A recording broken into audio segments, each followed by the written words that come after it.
Hi, I'm Mike Blossberg, the Biology Education Manager at PASCO.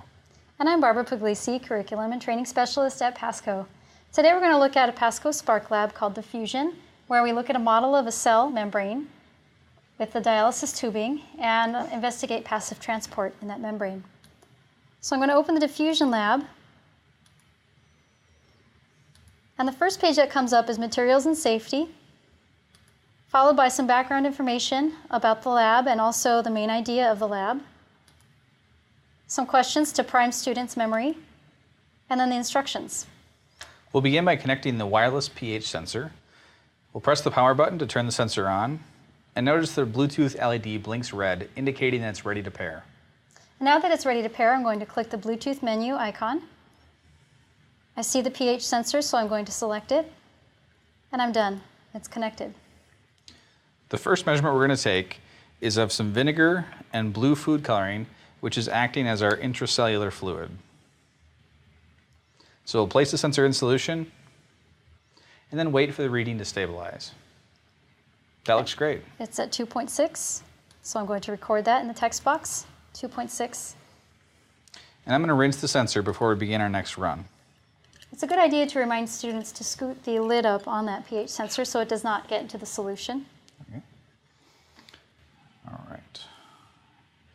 We're going to place the sensor in solution, and we've already prepared our model cell with dialysis tubing, and it's filled with the vinegar and blue food coloring solution. We'll now place that into the beaker and clip it to the side so it stays in place. And I'm going to start data collection. And data collection will run for about 5 minutes, so we'll come back in about 5 minutes and look at the last minute or so of data collection.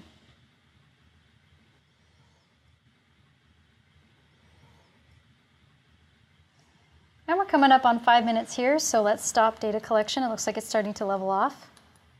And it looks like nothing happened, but if we go to the tools and scale it, you can see more of a change. I'm going to select the first minute of data, and I'm going to select high above and to the left of the first data point so that I make sure that I include it. And there's my first minute. I'm going to click Done. I'm going to use the Curve Fit tool to select a linear fit in order to get a slope equation, to get the rate of change in pH over time. So if you can see the first initial rate is dropping by 0.0249, so I'm going to enter that in the text box. And I'm going to compare that to the last minute of data. Using the Select tool, I'm going to click Done, Curve Fits, and Linear Fit.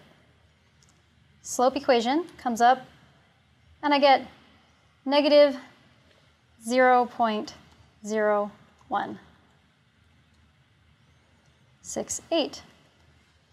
So the pH data is kind of what we would expect, given that as diffusion continues, the concentration gradient is going to decrease, so the rate of diffusion will also decrease.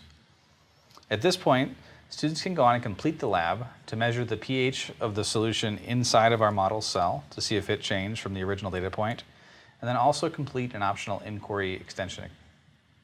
If you would like more information on this wireless sensor or any other sensors, visit pasco.com/wireless for more resources. Thanks for watching. See you next time.